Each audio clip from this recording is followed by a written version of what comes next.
开始了吗？目前没有，但不知道是因为就全部不够。Okay, so we're still waiting for the NGO CSW forum to open the Zoom meeting room on the platform. I guess it will be open in 1 minute. So we think it would be better if we start our event when they open our meeting room there. So everyone will log into the YouTube to watch it from the beginning. Okay. Speaker, this is speaker.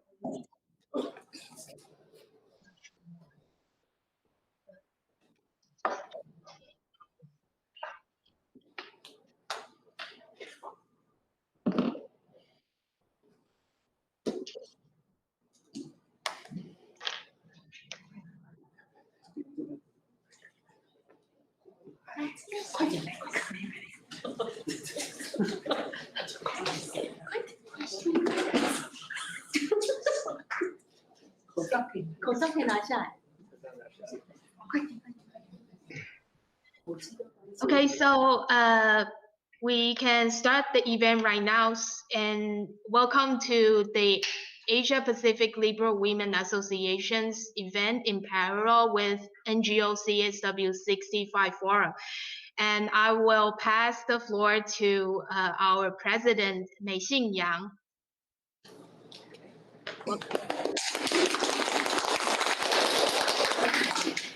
Good day and welcome to the parallel event organized by the APLW for this year's CSW. In celebration of Women's History Month, as the chair of APLW Association, I have the honor and pleasure to open one of the parallel events of NGO CSW 65 virtual conference in Taiwan.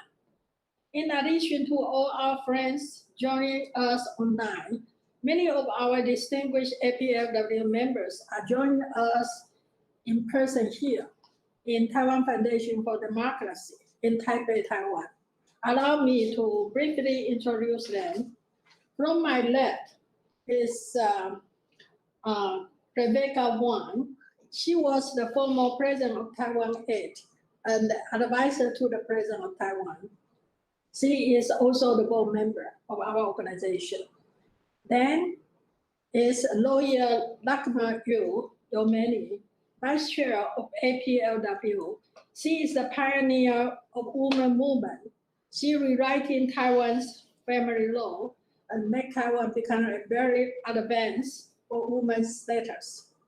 Then on my right is Professor Joyce Lin, vice chair of APLW. She is specialized in Southeast Asia studies.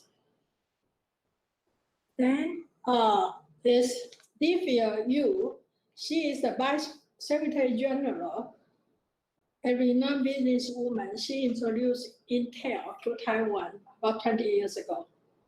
Then is Hong Minhui. Millie Ho, she is also the Vice Secretary General. She is helping our accountant in our organization. The next is Sabrina Ge Yunfeng. She is the APLW supervisor. Then is Liu Lifeng. She is a very famous artist in Taiwan. Okay. Then is Angel Wu. She is the Secretary General of our organization. She is an indispensable member of our organization. Then is Grace Chen. She is Special Assistant to the Secretary General. Then is Bo Terrace. He is the Director of the International Cooperation of Taiwan Foundation for Democracy. He is one of our precious, very handsome male members.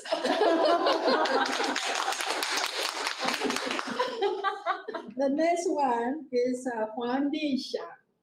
She is the president of the Creative Tourism and the Community Design Association in Taiwan. She wrote many books. Okay. And at last, I'd like to Special thanks to Annie. She is the researcher of Foundation for Women's Rights and Development. She organized this event. And also thanks to Eunice and Chris from the TFD for their assistance in organizing today's event. APLW was established last October. Thank you for the support of INLW and LI, especially Margaret, Lisbeth, Julie, and Jayanti, and many Taiwanese friends. Besides the general equality, APLW has two main goals. First, elevate women's right to make decisions and voice on the direction of national development and social progress. This coincides with the CSW 65 main theme, women's full and effective participation and decision-making in public life. Second, APLW emphasizes he for she. This is a wake-up call for the men. We have only one here. I would not like to see men to discourage or even obstruct women's self-growth, participation, and decision-making. Today, our conference theme is Challenge or Opportunities, Women's Participation and Leadership in COVID-19 Recovery. We have two sets of the distinguished panelists. First, for women in politics, and second is women in medical field. The first session will be chaired by Dr. Katie Chen, Vice President of the TFD, and the second section will be chaired by Alisa Lin, a nurse who is joining us online from Boston, Massachusetts. Once again, thank you all very much for your participation. Now I'm going to give the floor to Katie Chen to begin the first section.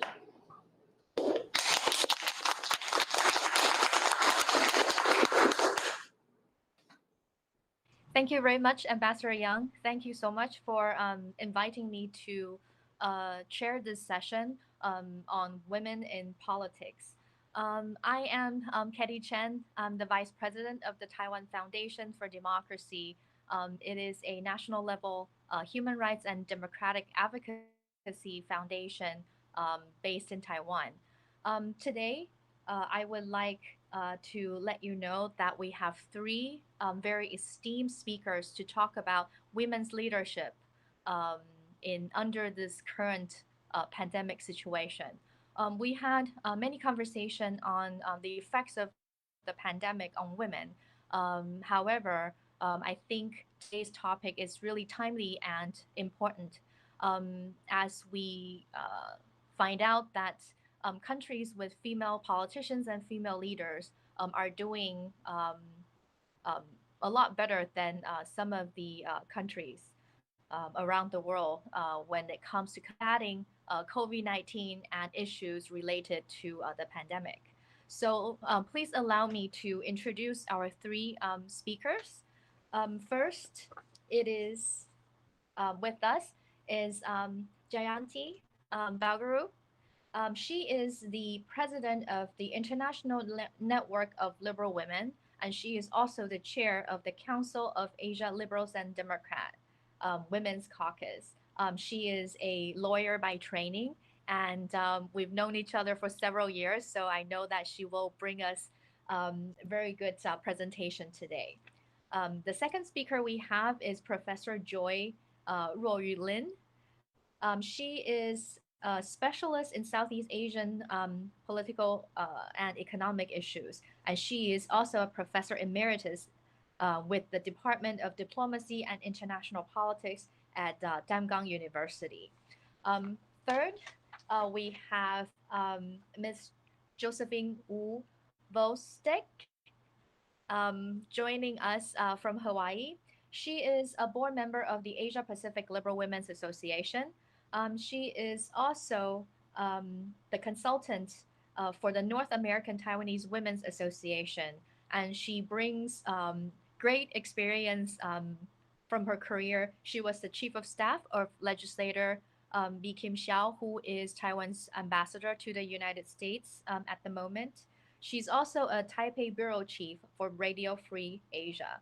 So we have three very esteemed speakers with us today. I would like to have each speaker to speak for about 8 minutes. And Annie, our support, she will notify when you have 3 minutes and 1 minute left, and then at the end of, and then when you are out of time on the chat box next to our meeting. So if without further ado, can I have Jayanti to kick us off of your presentation, please? Thank you so much. Thank you so much, Katie. Thank you so much to everyone who is present here in this chat room. And thank you, Mei-Sing, very much for putting this together with your team, Annie and the team. Thank you so much. Good afternoon, good morning, good evening to all of you who are joining us from all over the world. First and foremost, please allow me as the president of the INLW to thank all of you for joining us in today's important discussion, the role of women in COVID-19 recovery. How has the pandemic impacted on women, and what are the prospects for women in the post-COVID-19 world? I would attempt to answer this question by dividing my presentation into 3 parts. In the first part, I will contextualize the discussion by looking at how the pandemic has affected women in general. In the second part, I will highlight some women political leaders who performed extremely well during the pandemic and how they point the way forward for women's role in COVID-19 recovery. In the third and the last part, I will dwell on how the INLW, as a global network of liberal women leaders, can assist in promoting women participation and leadership in the post-pandemic world. First, women and the pandemic. The head of UN Women, I hope I'm pronouncing this right and I do apologize, Ms. Zemziel Lambo Nukaka, I hope I'm right, I do apologize if I pronounce it wrongly, described the pandemic as the most discriminatory crisis for women and girls in recent history. She cited the following reasons for this sad state of affairs. Women are losing their jobs more often than men. A shadow pandemic of domestic violence is occurring. Around 47 million women being pushed into living on less than $1.90 a day. The pandemic has also brought about various world problems such as the following: orphans and child-hated homes, increase in child marriages, 59% of women reportedly having spent more time on domestic work since the beginning of the pandemic, and the digital gender gap that left many women unprepared for the future. In the WHO's latest report, it was pointed out that the highest rates of intimate partner violence occurred in the past 12 months, 16% of which was against young women aged 15 to 24. Moreover, the report highlighted that violence against women in public life is a major deterrent to their political participation and affects women of all ages and ranks in every part of the world. Relatedly, UN Secretary General Antonio Guterres added the toll from violence against women every month. This includes but not limited to sexual abuse and child marriages. Without a doubt, COVID-19 has brought about numerous challenges to women. It has to be said, however, that the health crisis also opened opportunities for women political leaders to shine. Women in politics, the pandemic's silver lining. Studies show that countries led by women seem to have had fewer COVID-related deaths, a smaller number of days with confirmed deaths, and a lower peak in daily deaths.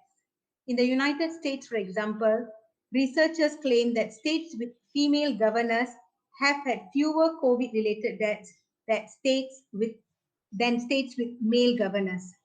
Compared to those headed by men, it seemed that the approaches of female-led governments to the crisis have been more effective in containing the spread of COVID-19. These approaches include not underestimating risk, focusing on preventative measures, prioritizing long-term social well-being over short-term economic consideration and showing compassion and empathy to citizens. The effectiveness of female-led governments can be seen across the world, from Taiwan and New Zealand in Asia to Denmark in Europe. Taiwan was the first nation to implement proactive measures against the novel coronavirus. President Tsai Ing-wen, with the help of Health Minister Chen Shih-chung and Taiwan's public health care professionals, started to deal with the virus early by closely monitoring passengers coming from Wuhan in December 2019. By January 2020, Taiwan had set up the Central Epidemic Command Center, CECC, to handle prevention measures such as travel restrictions and the establishments of quarantines, protocols for high-risk travelers. To date, Taiwan has recorded less than 1,000 COVID-19 cases and only 10 deaths from the disease in a country of 23 million. In an April 2020 Time magazine essay, President Tsai had said, "Taiwan is no stranger to hardship, and our resilience stems from our willingness to unite to surmount even the toughest obstacles. This, above all else, is what I hope Taiwan can share with the world. The human capacity to overcome challenges together is limitless. Taiwan can help." New Zealand Prime Minister Jacinda Ardern gained praises from her countrymen and from all over the world for her leadership in time of the health crisis. Aside from announcing the lockdown early, Ardern also quickly imposed self-isolation on people entering New Zealand and banned foreigners entirely. Her clarity and decisiveness saved New Zealand from being overrun by COVID-19 infections. As a result, New Zealand has had only 2,432 recorded COVID-19 cases to date, with only 26 deaths from the disease. In a reflection about her country's success, Prime Minister Ardern said, "I want to look back on this period and say that there are things that could have gotten worse because of COVID that we managed to actually make better. Our housing crisis, child poverty and equality, and environmental issues." In Denmark, considered to have waged one of Europe's most successful battles against the first wave of COVID-19 infections, Denmark is now fighting tooth and nail against a more vicious third wave of the virus. But even though there has been protests against the government's latest lockdown, Prime Minister Mette Frederiksen has been steadfast on the decision to extend restrictions until recently. For sure, the ability of Denmark's free healthcare system to adapt readily to the demands of the crisis helped the country get through the first wave of infection. Women political leaders in the post-pandemic era, INLW's role.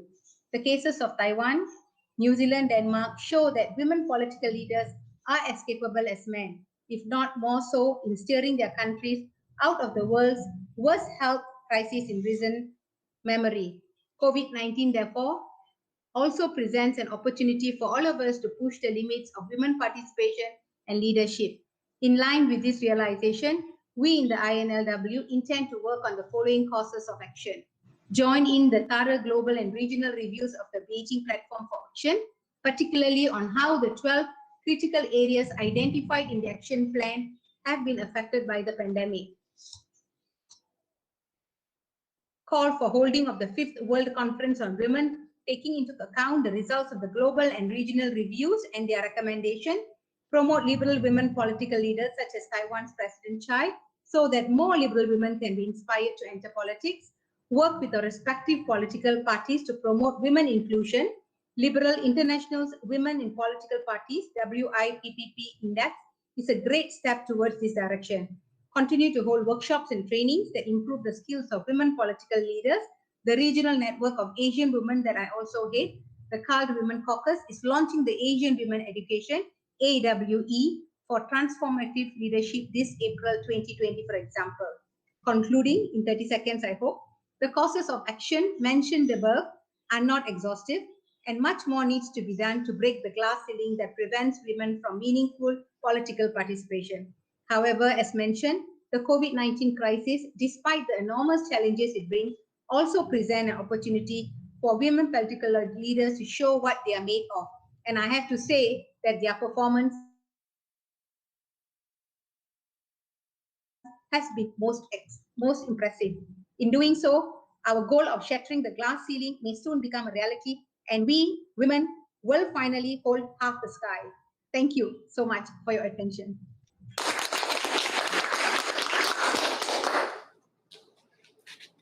Thank you very much, President Bellebrue, for your all-encompassing and comprehensive report on women leaders in politics and what liberal women should look forward to advocating in the future.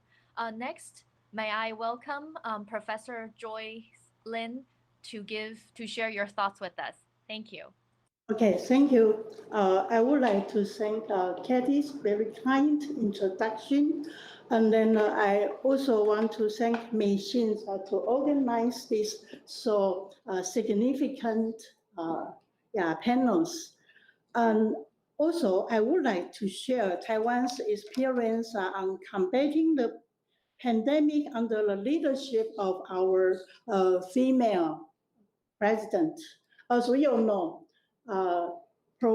President Tsai has shared 6 very famous national leaders or prime minister in Asia Pacific.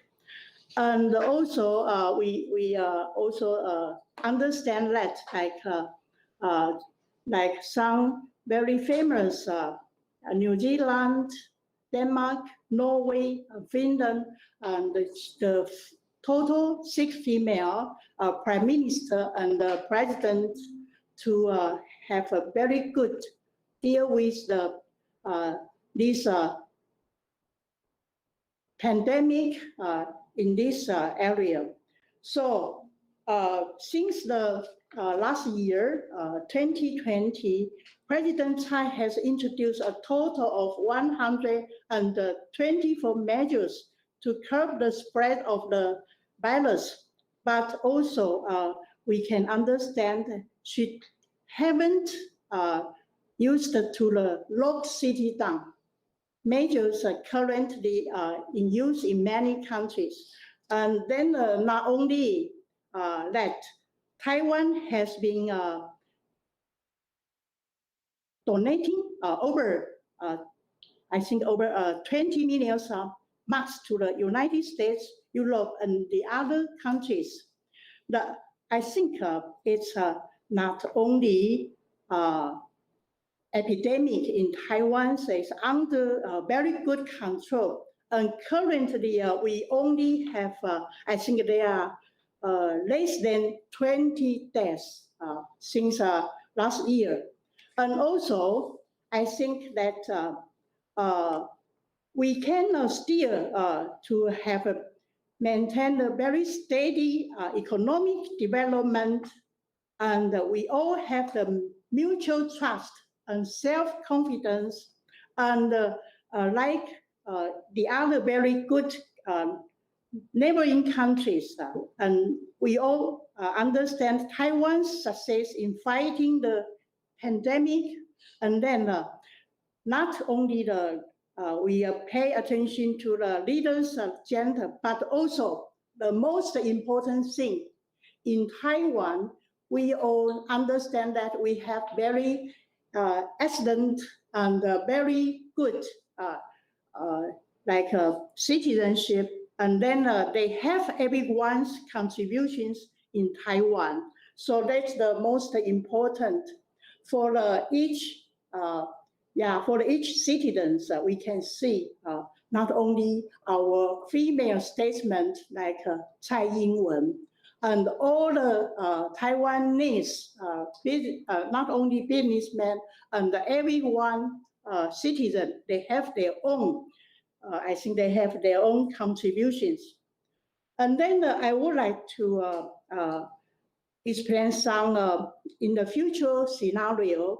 How should Taiwan take this opportunity to accelerate young women's participation in politics?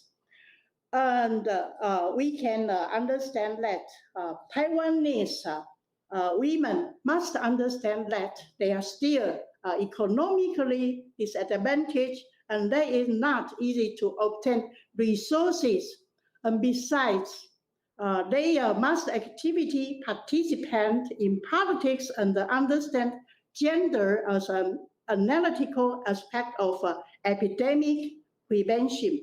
And then we can understand, according to the Freedom House, Taiwan has enjoyed a very successful democratization in East Asia and Southeast Asia. Its current performance in local councils and the parliament politics is still unsatisfied. Taiwan must have more female elites to participate in order to make Taiwan a more balanced and the Taiwan society is more justice, okay? And then I do believe the young women in Taiwan can participate in politics from local county and each one like councils. And then Taiwan must have more and more female elites. And also, if you see our legislator Yan, as of the 130 members, but the female legislator only, I think only 47. So in the future, I think there's a joint efforts of both civil society and government. They can work together. Finally, I would like to promote the future. I think it must be a good choice for women elites, and then promote our legislator more and more. And then I do believe it's a good, I think it's a female statesman, and in the Taiwan's parliament and legislator Yan would have a very good decision making, and will be we have a mutual trust and a good and a successful future in Taiwan. That's what I'm deep concerned. Thank you very much.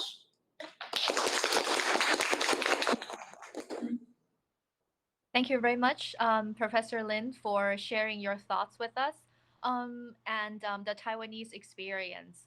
What I must say is that Taiwan is successful not only in combating the COVID-19 virus under President Tsai's leadership. The quality of democracy and democratic institutions and values are also safeguarded, while authoritarian regimes around the region have been using COVID-19 and the pandemic as reasons to further limit people's liberty and freedom. So last but not least, may I welcome Ms. Josephine Volstek to share her thoughts with us. Thank you so much.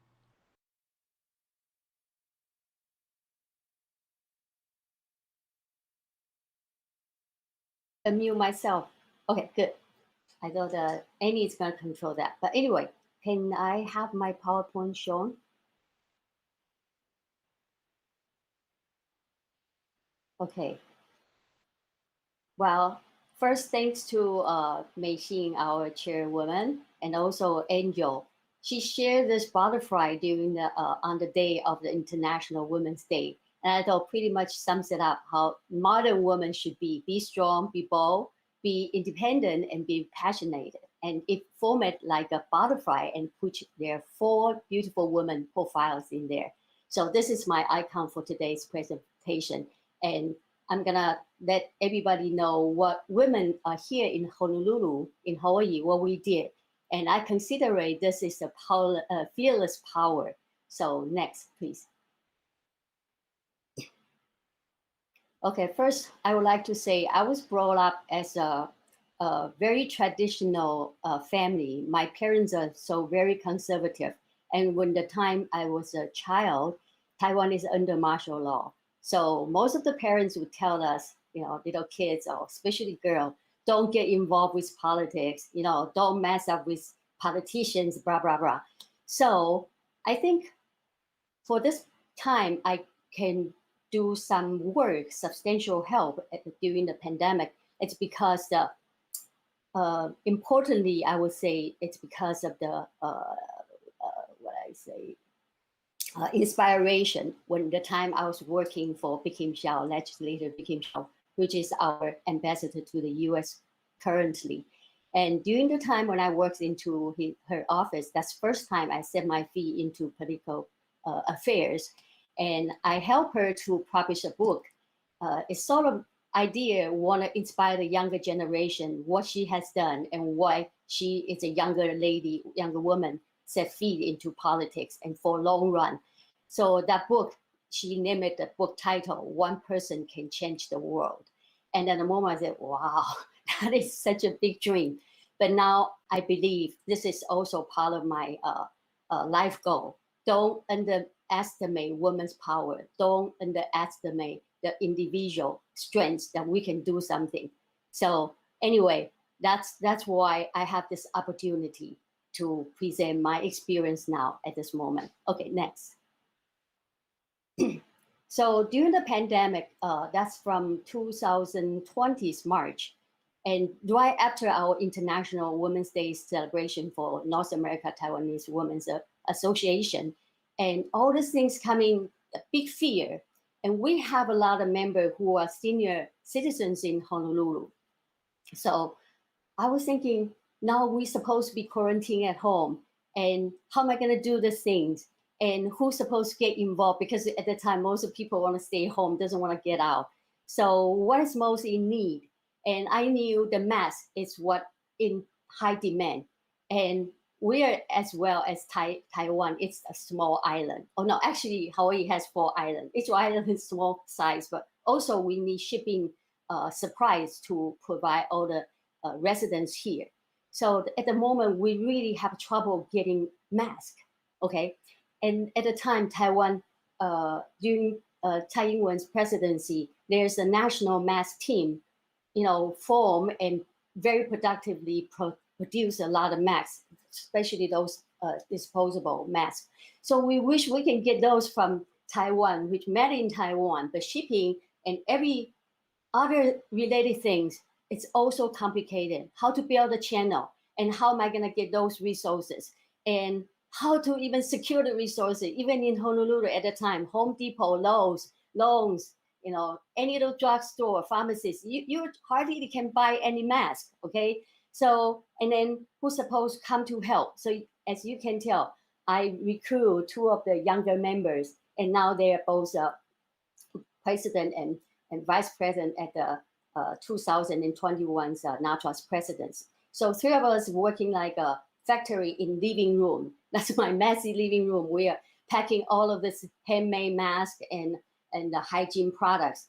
So we're doing in a humble way, but next. We started to think, once we gather all of the resources, we need more support, okay? And like what I said at the very beginning, women, it's in,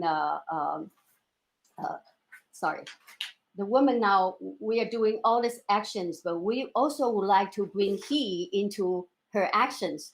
So we have our lieutenant governor, who he is also a ER's doctor, and sort of like Taiwan's pandemic leader, Chen Shizhong. And so we kind of trying to reach out to lieutenant governor as a counterpart.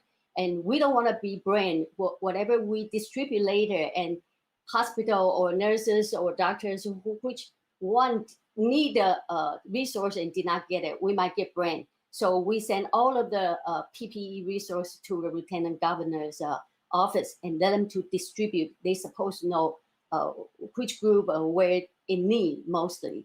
And also I trying to leverage organizations like when the time it happened, US was doing 2020's census. That's the 10 years turn, supposed to investigate residents who from which country and the background. So Taiwanese usually very low key. We don't report ourselves. And the checkbox, the survey, the census survey only have Chinese to mark. And so we are promoting Taiwanese stand out to identify ourselves as existing residents in US, which we probably have huge population. But in the past, all this federal grant divided, would go to Chinese community, not even come to Taiwanese community. So I kind of leveraged the existing organization, including Taiwanese Census Complete Count Committee and also Hawaii Community Foundation. I give 4,000 grant from Hawaii Community Foundation, and also through Overseas Community Affairs Council and TICO office in Washington, D.C. and Honolulu, trying to pull the support and into a bigger piece of pie so we can do more. Okay, next. So the picture that was our lieutenant governor, and the other picture on the bottom, it's in the state capitol. That's our first phase donation. That's the record. Okay, so next is what we were trying to figure out, who is the resource beneficial should be. So we categorize, the frontline healthcare givers and also social workers for shelters. In Hawaii, believe or not, we have a lot of homeless. So many homeless shelters, they are those we call marginal people. They don't really get resources, and they are most likely doesn't have the mask to wear. And also senior caregivers and janitors. I will explain the janitors later. And also during the pandemic, around August, we have the Hawaii State Present outbreak. It's totally out of control. So we also put prisoner and guards who work in the prison as one of the category, but I didn't put it in there. I let the Lieutenant Governor's office to distribute this. So we totally do 5 phases. First phase is, as my PowerPoint tell, at the beginning, we really have trouble to get disposable masks. So we got 2,040 at the best at the moment. And then phase 2, we have our members, older members, they know how to sew, and they will find to buy. At the time, you in Hawaii, you have a trouble to buy fabric or elastic, and even sewing machine. So we're trying to grab whatever we can and have our members. One of our older members is almost 90 years old. She did most beautiful handmade mask and sew with labels. It's really beautiful job they done. I call that the handmade mask with love.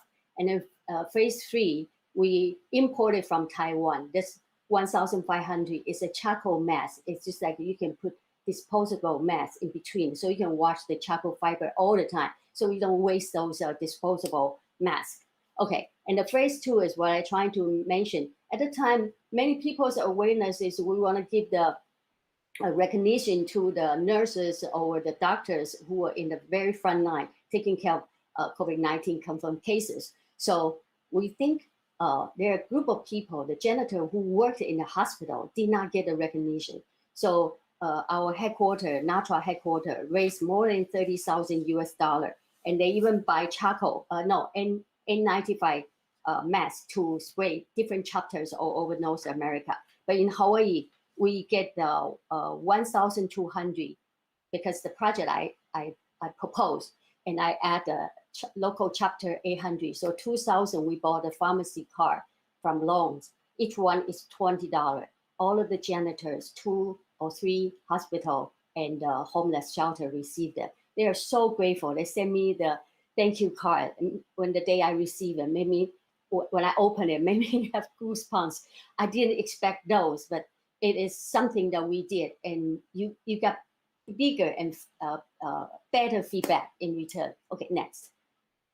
Those are the masks we also put on the census in Taiwanese. There are more, yeah. So phase 5, that was when Hawaii's pandemic really totally out of control.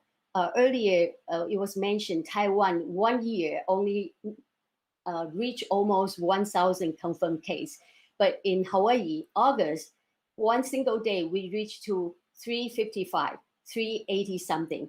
And only 3 days or 4 days will reach the quota of Taiwan's annual confirmed cases. So that's how bad we are. And we're isolated islands, So at the time, I started to use the Census Taiwanese Complete Count Committee. We have more than 12 or 13 Taiwanese NGO groups. So we fundraise more than 20,000, only Hawaii chapter. So I didn't anticipate or plan that we can reach out this high, but everybody was, Taiwanese was known with a warm and kind heart. So Taiwan can help. and proof on the actuality. So we spend this 20,000 purchase the mask from Taiwan. At the time, Taiwan released the restriction to export the disposal mask. So we got those from Taiwan. So those are white and blue box. Many of them, there's only partially, and the hand sanitizers and Clorox, and we hand this out to lieutenant governors. They come 2 or 3 trips to move those to whoever needed. Next. I'm running out of time. Okay, good. So I'm not trying to promote my name. At the very bottom line, I use my social media and Facebook and others because I realize not only women can help. This is a proving Taiwan can help, and Taiwan's helping. So we spray those words. Taiwan, we love each other, and those love can spread faster than the virus.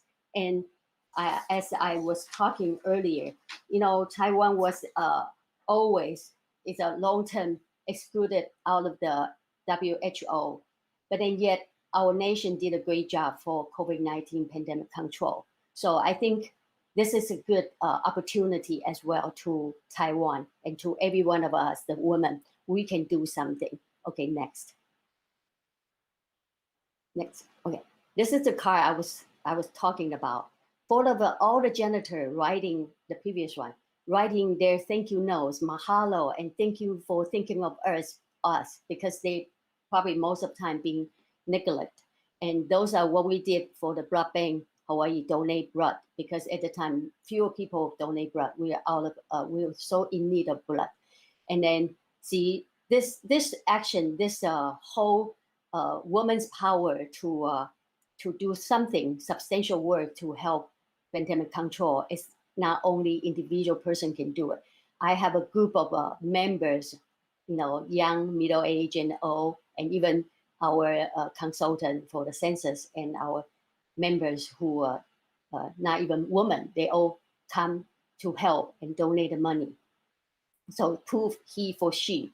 And then recent days, next, I just received this, which is very kind. The census office, this is a gold train. It's the highest honor that we contribute for Census 2020 from the Census Bureau in Washington, D.C. And this is what I received earlier from Josh Green, our Lieutenant Governor's office. So I'm trying to let everybody know and share this moment that I'm very proud of myself, because at the pandemic, I thought, I don't want to stay home as a retired old woman, 60 old woman, and waiting to get infected or something. I decided to take action. So at the end, I received more feedback, and it's a good teamwork. So last PowerPoint, please. Yeah. So I want to share this experience to remind all our sisters, be yourself, love yourself, and present the best of yourself. Thank you. That's my presentation. Thank you. Thank you very much, Josephine, for sharing your personal experience and your view on how women should take the leadership under the current situation of pandemic, that we should not just sit on our hands, and we should just get up and do what we think it's helpful to your community and of course the world. Yes. So I am really, really happy to have the three very wonderful speakers for the first panel of the SAI event, discussing on women in politics, talking about President Tsai's leadership, personal experience, and what liberal women should do in the future. So please join me to thank the three speakers. That this marks the end of our first presentation. And without further ado, I would like to give the floor to Ms. Alyssa Lin. She will be moderating the second panel and discussing the very important role of women in the medical field under the current pandemic. Alyssa, the floor is yours. Thank you, Kathy. Hi, everyone. Here comes the session 2. My name is Alyssa Lin, and it's my pleasure to be the moderator for this session today. Professionally, I'm a registered nurse and currently practice in Massachusetts, United States. During this pandemic, we have been through such challenging time, at least for 1 year. From many perspectives, everyone has dedicated to this combat, not to mention those medical professionals in front line. Furthermore, I would like to highlight the importance of mental health under such a difficult situation as well. In this session, we are very honored to have 3 outstanding speakers to explore importance of women in frontline COVID-19 access to resources and information. Also demonstrate the key factors of realizing equal opportunities in decision-making of women in medical field. The first speaker is the president of Taiwan Nurses Association, Qingming Chen.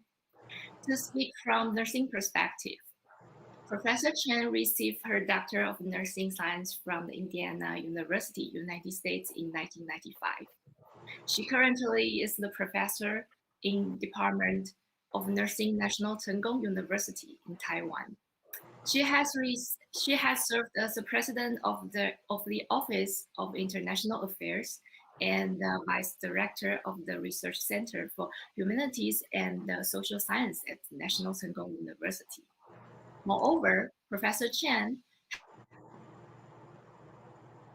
has been the legislator of the Legislative Yuan in Taiwan. Over the years, Professor Chen has dedicated her time to the areas of healthy community and the gerontological care as the president of Taiwan Community Health Nursing Association since 2013. We all know the importance of medical professionals during this COVID-19 pandemic. Let's hear about how the nursing practice on building up women's leadership. Let's welcome Professor Chen. Thank you, Alyssa. Let me try to share my screen. I cannot find my mouse. I'm sorry. I need to find the mouse.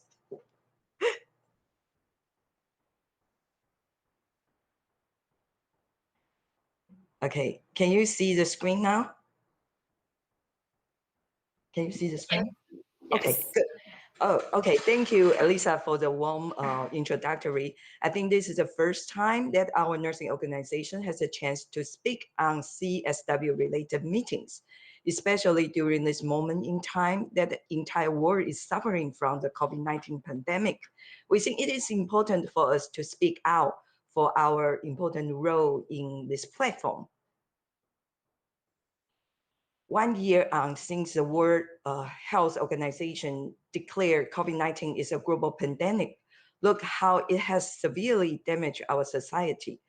Although the COVID vaccine probably will be soon available to most countries, we, TWNA, Taiwan Nurses Association, calls on governments to ensure nursing leaders are at the heart of the planning and deliver of any proposed mass vaccination progress. We believe this is the smartest way to safeguard the equitable and effective distribution and administration of the vaccine once they are available in your country. Why? Since research has shown that women leaders can make the difference, that women-led countries systematically perform better on 2 significant counts: a lower number of cases and deaths. The global nursing workforce is 90% of female, and that shows in our ability to do an incredible, stressful, and demanding job and get the job done. This is the data update until March 11, compared to the worst country and in the world, and these women-led countries perform much better. The COVID-19 incidence and mortality per 1 million population were over 15,000 and 337 respectively in the world. And look, as low as 41 and 0.4 respectively in Taiwan. Since the start of the pandemic, the issue of female leaders and their effectiveness in handling the COVID-19 crisis has received a lot of media attention. As the majority of nurses are women, we see that COVID-19 as a must challenge, yet it is opportunity to demonstrate our leadership roles. As Dalai Lama used to say, whenever there's a challenge, there's also an opportunity to face it. It is in order to demonstrate and deliver our will and determinations. This is what we have believed in Taiwan, and we have embedded this concept of prudent action, rapid response, and early deployment into our epidemic prevention system. So immediately after Taiwan CDC learned from online source that there might be some atypical pneumonia in Wuhan, we send reporting email to inform WHO and China CDC. We start our onboard quarantine of passenger in direct flight from Wuhan. And we also strengthen the suspected case reporting and hospital infection control of healthcare system in Taiwan as early as January 2nd. And on January 22nd, you can see President Tsai already announced it is the national security issue. Therefore, in every single measures, they are nursing interventions. We provide frontline nursing service, not only in infection control unit or any negative pressure isolation wards, but also in COVID-19 screening testing. Even in evacuation situations, everywhere in hospital, in school, in workplace, and in communities, you can see nursing contributions. While we are on the job, we can well manage a great deal of crisis, particularly in difficult and uncertain times. This is just to echo characteristics of female leaders in the success of the contamination of COVID-19. Proactive coordination, good in communication, and willingness to be transparent. I don't think this is what male can do it. Unfortunately, there are only 10 countries with women serving in head of the state.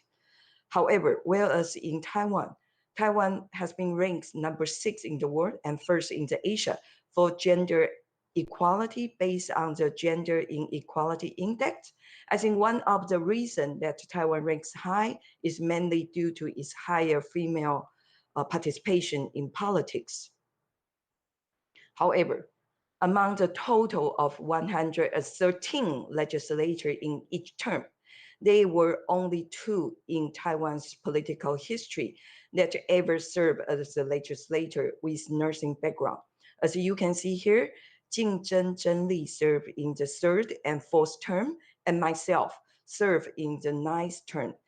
And they were 16 years in gap in between. Consider that nurses comprise more than half of the entire healthcare workforce, and over 97 were female. In Taiwan political history, nurses are not well represented at the legislative system, who might advocate for the health of the nation.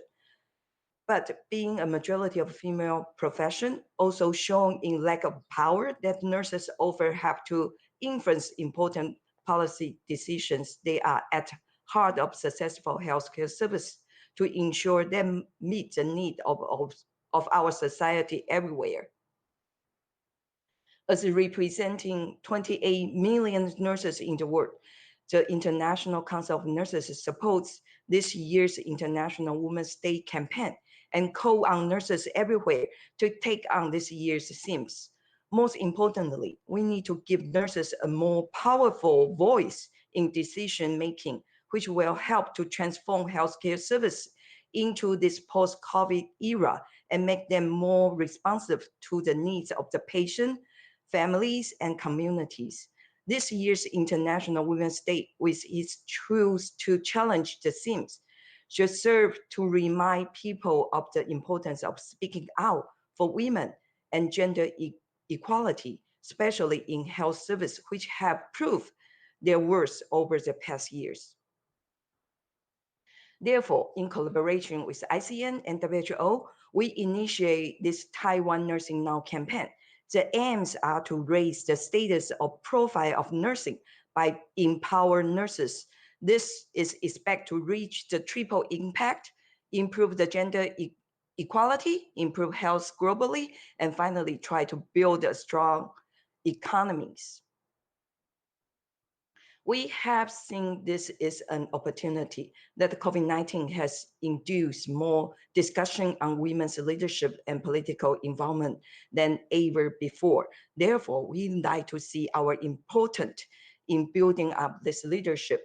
Therefore, Taiwan Nurse Association, we start to have this kind of leadership training as early since 2009. We try to improve this by this 9 program, both internationally and nationally.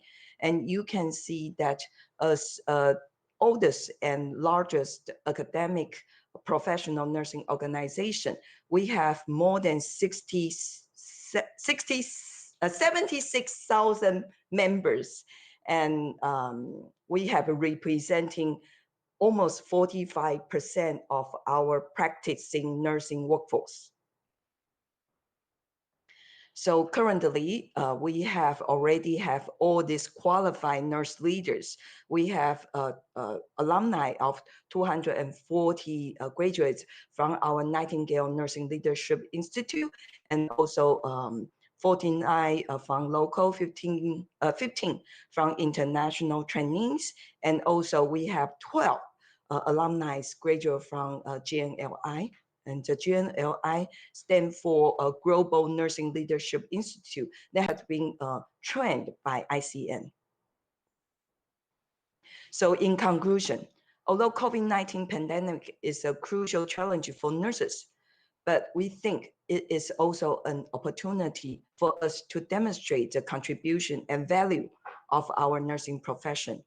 And we believe empowering women will benefit us all and achieve a real gender equality. As a majority of nurses are women, we see the COVID-19 as a must challenge, yet it is opportunity to demonstrate our leadership role. Thank you so much for your attention. Thank you so much, Professor Chen. It's really a wonderful presentation. I'm so moved about how women dedicate themselves to serve people, as well as demonstrate the leadership under such difficult time. Most importantly, we believe that the empowerment and resilience will become a power in many aspects of life in the past COVID-19 era. Thanks again for Professor Chen's sharing. Next, it's such an honor to have 2 panelists in Massachusetts, United States. Pei Ning-Lo Romberger. She is a licensed independent clinical social worker and works in the Brandeis University Counseling Center. And Ming Chen, a licensed mental health counselor who works in the private practice. They are going to talk about the mental health issues during the pandemic. Due to the different time zone, we will present you a video to share the speech. Thank you, Annie.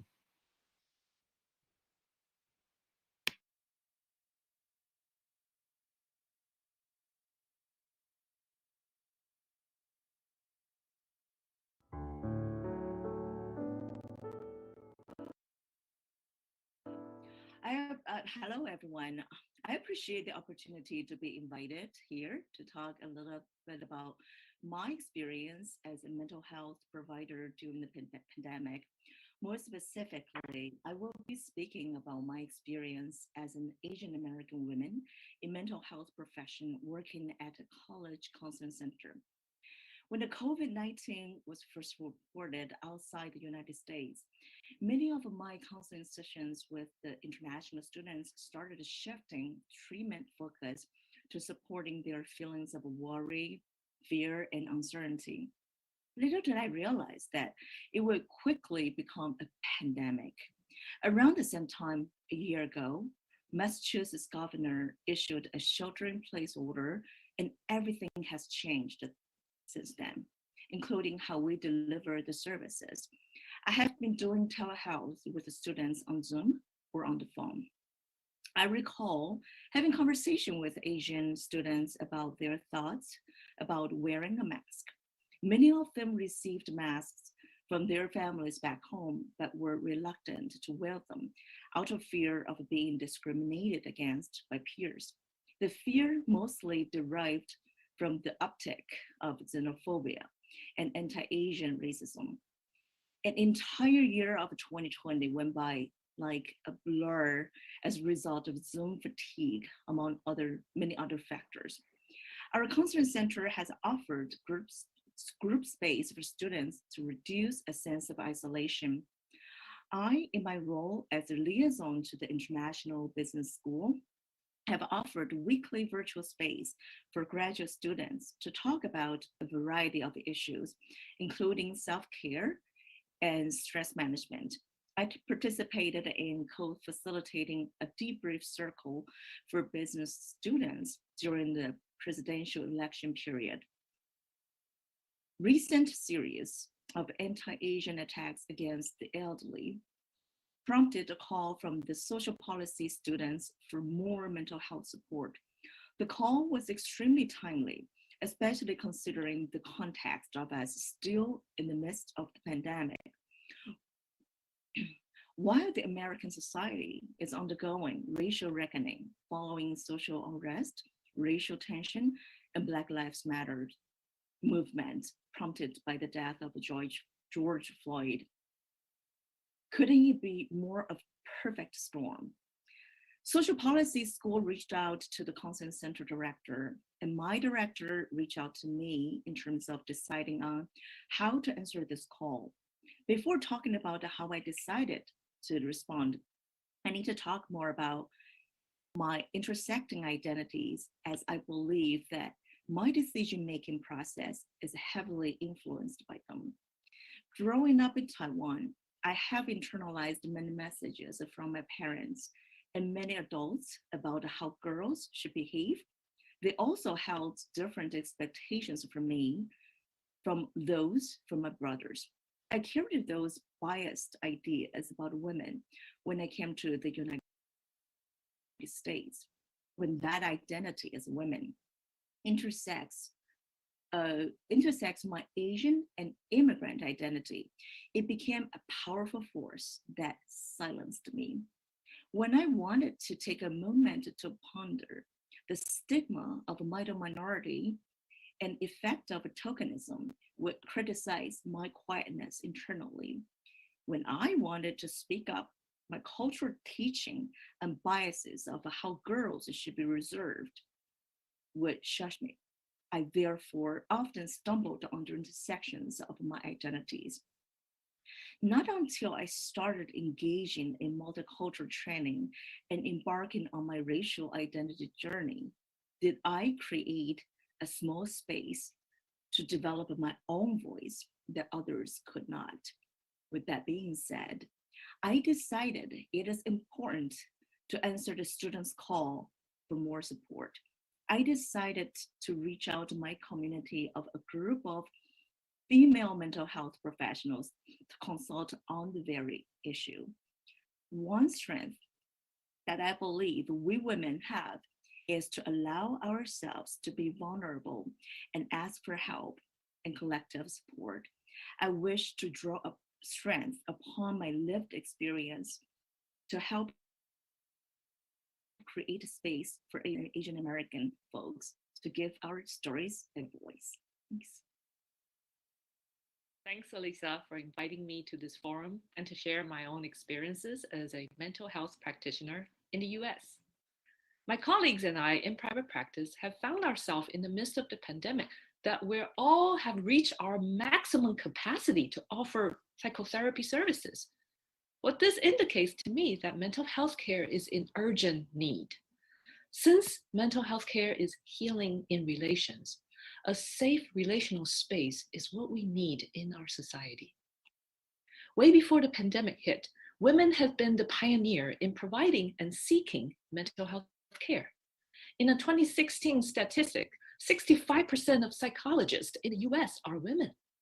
And based on the US National Health Interview Survey in 2019, compared with men, almost double number of women receive any mental health treatment in the past 12 months. And as the hospital beds filled, school closed, business shut down, what we used to do and act are no longer available in the pandemic. This impact of this global phenomenon penetrates not just women, but also the seemingly steady, functional, and well-off group of people. It exposes how vulnerable and fragile we all are as human individuals. Many people, my clients and myself included, talk about feeling alone, scared, outraged, disoriented, and having no words sometimes to describe what's going on. The knee-jerk reaction is to get a hold of something, but this something seems like it's in the dark, not like anything else we know. Since it's so intangible, but yet needs to be in close distance with us to reach, that is really hard to know what is that on our own. Therefore, mental health care is needed to stabilize and to heal from such an unfamiliar shock to the system. And it takes place in the context of connecting with others.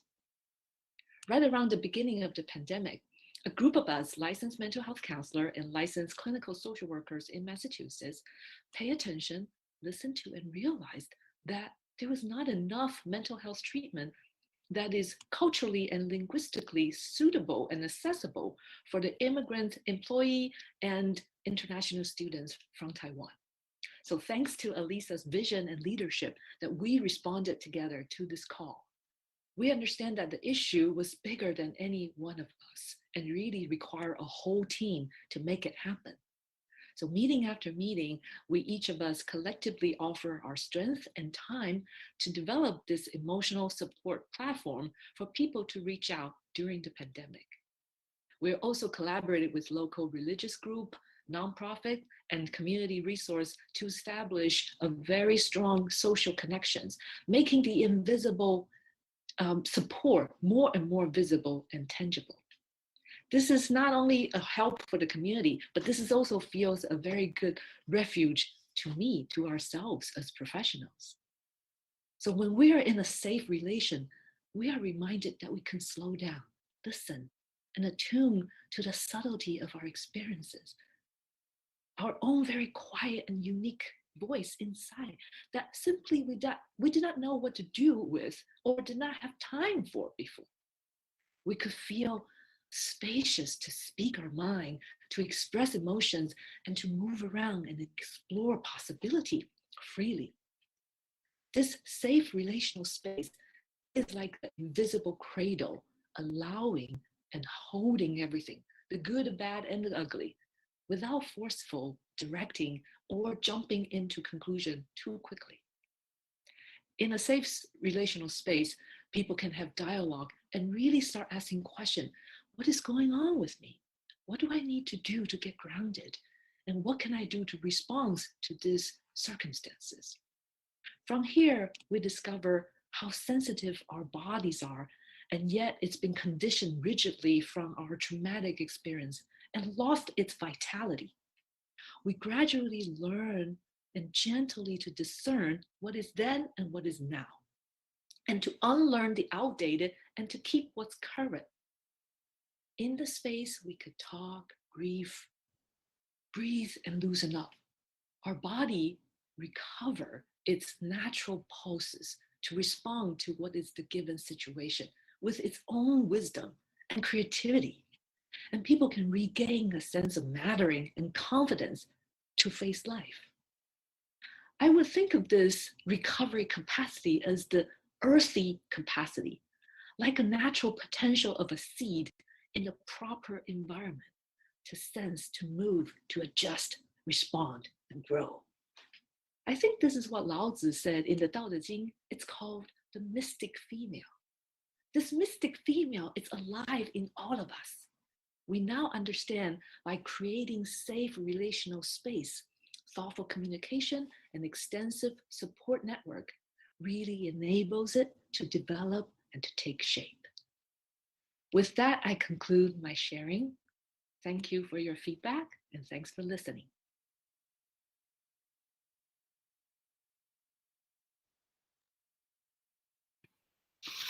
Thank you so much for Penny and the Minchun's sharing. To conclude this session, it is so grateful to share the observations and promoting women's full and effective participation and the decision-making in public life. Now it's your turn. What are the challenges and where are the opportunities? How to leverage the effects of COVID-19 to harness systemic change. We hope this panel will further the discussion and the conversation on cultivating critical consciousness of women's participation and leadership everywhere. Thank you so much for your attention. And now I'm going to shift the floor back to Mei-Xin Yang, the chairperson of the Asia Pacific Liberal Women Association. Please. Thank you.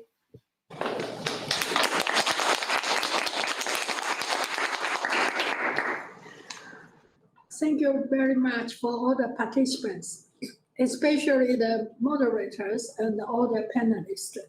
Your presentation are remarkable, and I think it gives us women confidence, because in this very difficult time, women show her ability, tolerance, and leadership.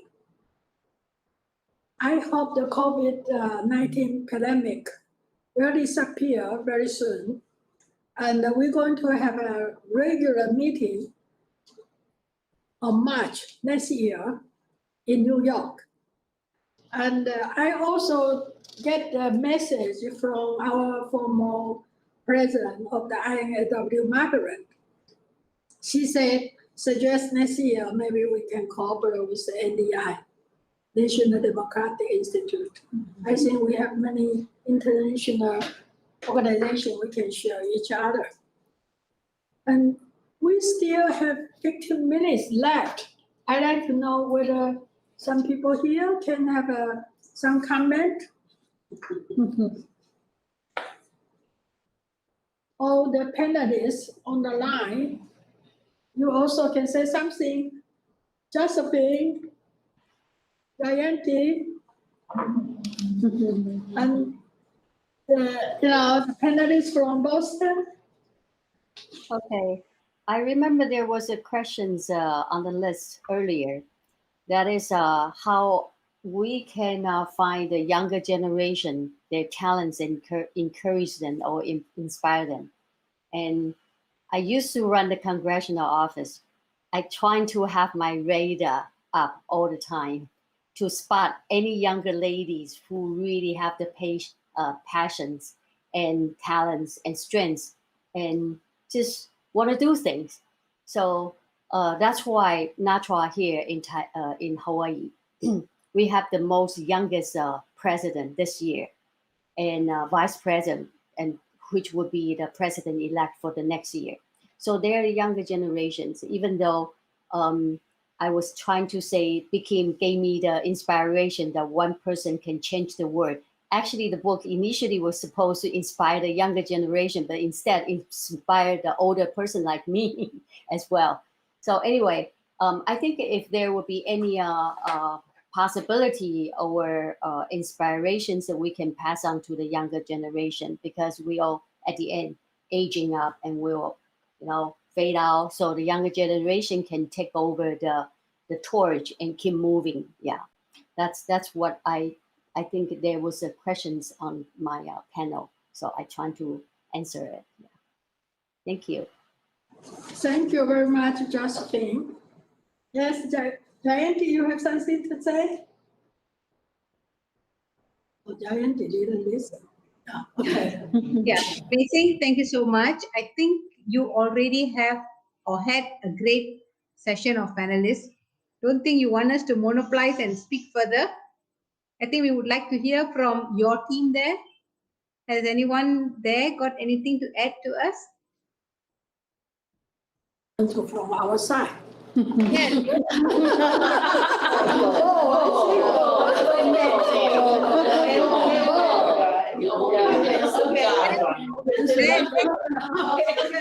I think everyone is talking at the same time. You see, there were so many things to say and add. He for she. I'm backing up. I don't have anything specific to say. I think it's a lovely panel.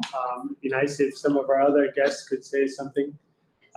Thank you all for participating so far. Thank you so much for having us. Thank you so much. Yeah, I'd like to take the opportunity to introduce our member of the APLW. Actually, some of them already show their leadership. We have one in in DC, Washington DC. She is Miss Chen Guilin. She was elected as a Taiwanese American Association, and that organization is a whole wide United States, more than 60 chapters. And in the United States, we have many organizations, and she did all the other organizations to make the statement to the United States of the President of the United States and also the Vice President. And for their concern of the security in the Asia. And that's why, you know, our organization is not only emphasize on the gender equality, but we like to further state that is the woman in the politics, and also how to involve in the national development. We encourage the women to speak out. I remember when I attended many international conference, the women will speak why we are today, like today. They say, because women in the conference, you know, usually is quiet. They don't speak out. We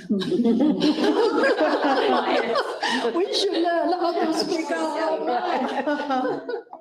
And that's why, you know, I used to work with the men, and really, the men talk louder. Yeah. So this organization actually also to train ourselves to make ourselves improve.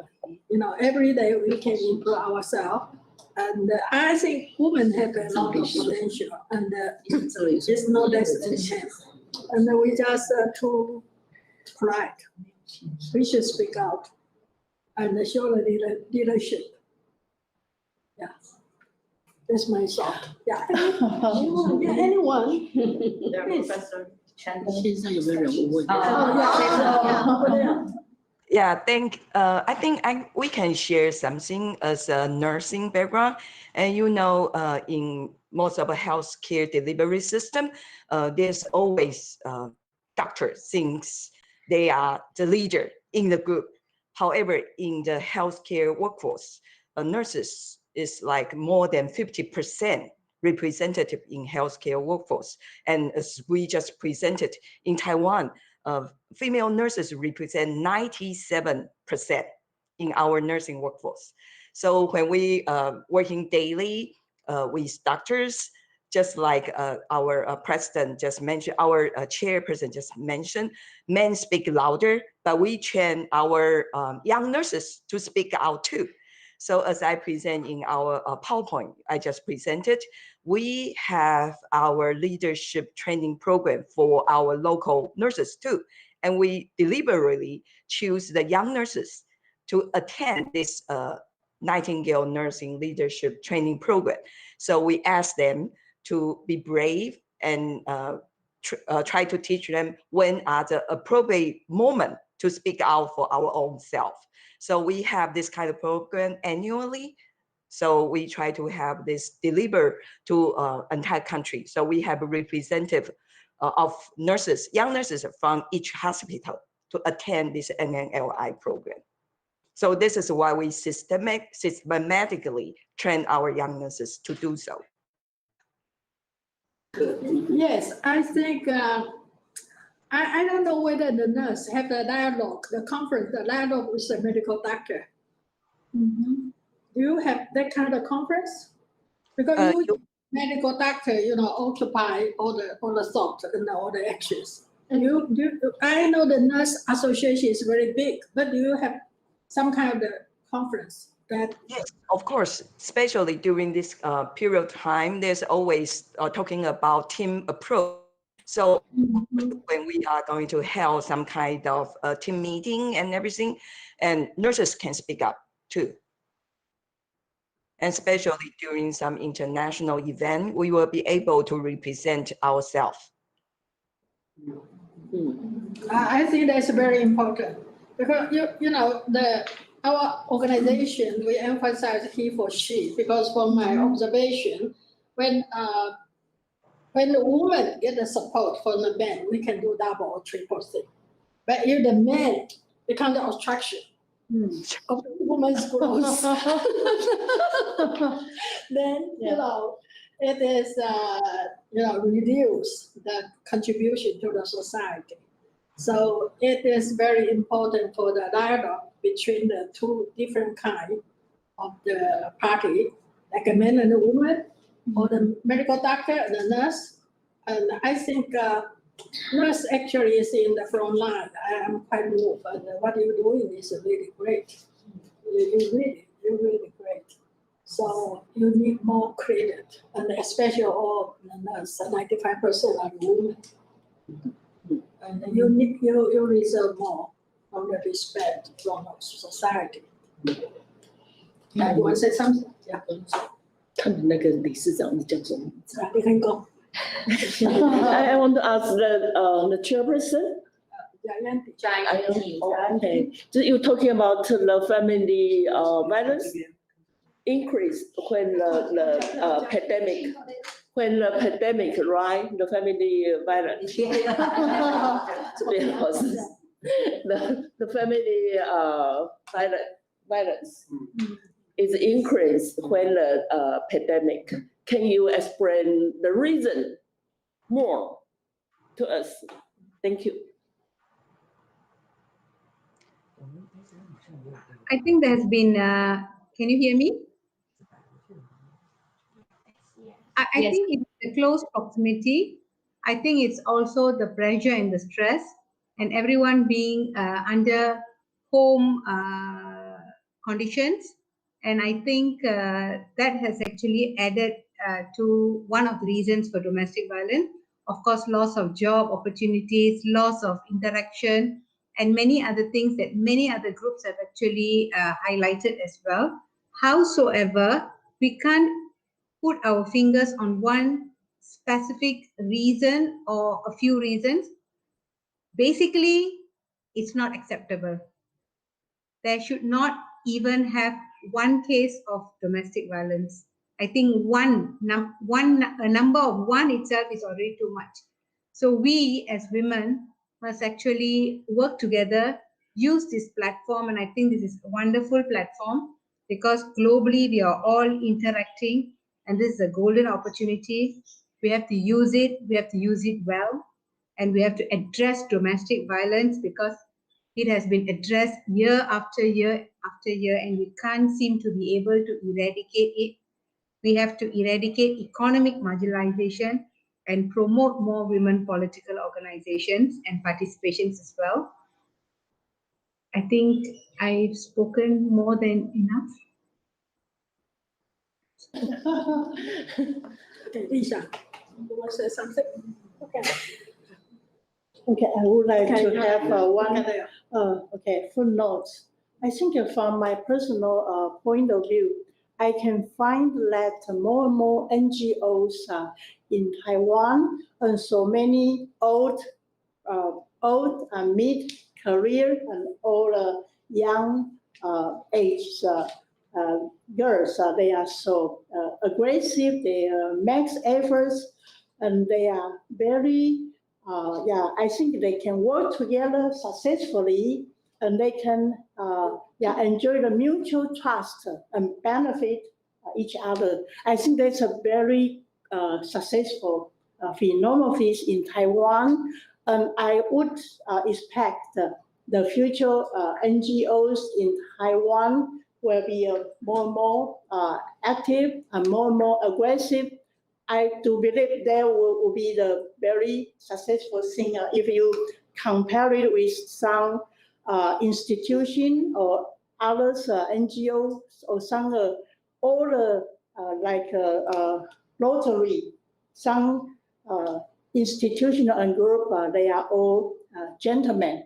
I think like if you have some competition, I do believe the women's organization will be more successful and more active and more very positive, and then I think will be a benefit for Taiwan for future.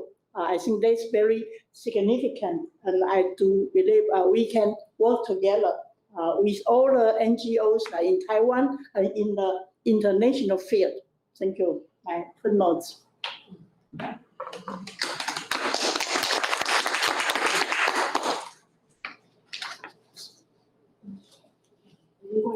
Five more minutes. I encourage everyone should speak out, otherwise don't complain. No more than the men. Thank you. Okay. Hello, I'm Angel Wu, the Secretary General of APLW. And I would like to take this opportunity to thank both, especially. Talking about he for she, okay, this is our first time to organize an online meeting, okay, and boy is always willing to help, so we make a good team, okay. So we have been working together for a long time at TFD, and I really enjoy working with him, okay. There's no so-called office violence or something. If there's any, it's from me, okay? So I would like to thank all the participants to come to this meeting, and I think it's a good meeting, and in the future we should organize more this kind of online meetings, okay? I find it very efficient and also very enjoyable. I had a good time with everybody. Okay. Thank you.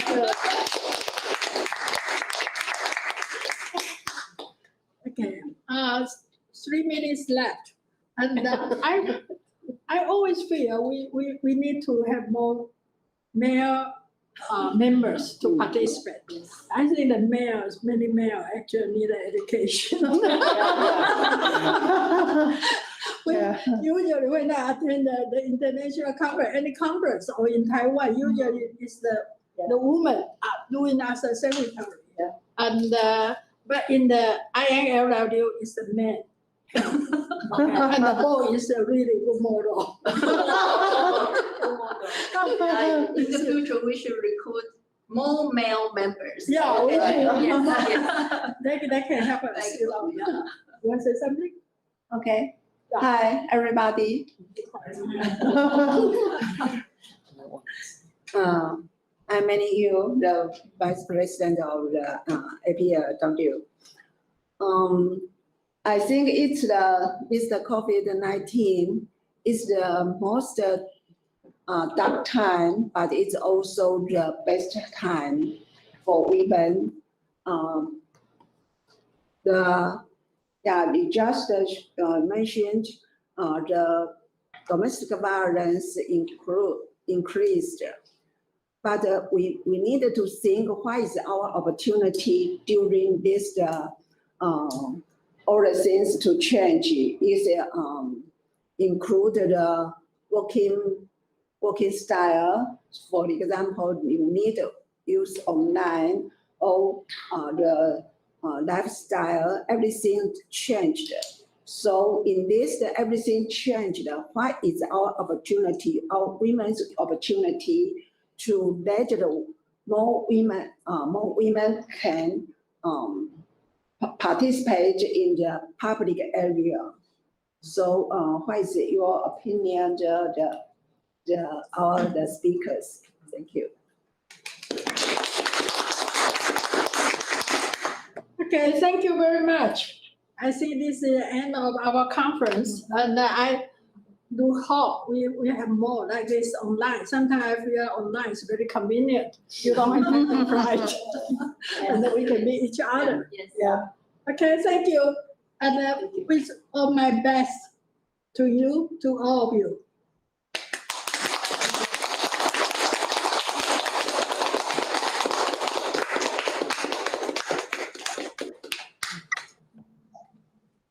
Thank you, everyone.